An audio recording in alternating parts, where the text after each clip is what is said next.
বন্ধুরা, এই গাছটি দেখতেছেন, এটা হলো একটি কলা গাছ। আমরা সকলেই সবসময় জানি যে কলা গাছের মাথায় ছড়া থাকে এবং মাথা দিয়ে কলা বের হয়।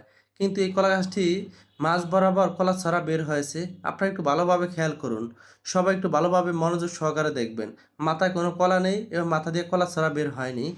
আমি কিন্তু দেখে খুবই অবাক হইলাম আর ভাবলাম যে আল্লাহ তাআলা সবকিছুই পারেন। তিনি আমাদের জন্য সবকিছু করেন। এবং তিনি চাইলে মাটি থেকে জন্ম দিয়ে আমাদের রিজিকের ব্যবস্থা করে দিতে পারেন, আবার মাটিতে নিমিষে শেষ করে দিতে পারেন। তারই দয়ায়, তারই হুকুমে সব কিছু হয়ে থাকে। তার দয়ার উপরে কেউ কিছু নেই, কোনো হাত নেই।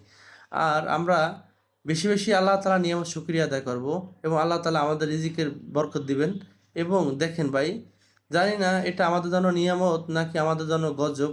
আল্লাহ তাআলা মাঝে মধ্যে আমাদের জন্য পরীক্ষা স্বরূপ কিছু দিয়ে থাকেন, বালা মুসিবত দেন। কিন্তু আমরা তো বুঝি না ভাই, আমরা তো শুকরিয়া আদায় করি না। আল্লাহ তাআলা আমাদের যে অবস্থায় রাখে না কেন, শুকরিয়া আদায় করতে হবে। আর আপনারা এরকমের দৃশ্য, এরকমের কলা গাছ কখনো দেখছেন কিনা একটু জানাবেন, বা একটু ভালো করে দেখেন, কোনো ফেক অথবা এডিট নয়। সবাই একটু বেশি বেশি শেয়ার করে দিন, অন্যজনকে দেখার সুযোগ করে দিন।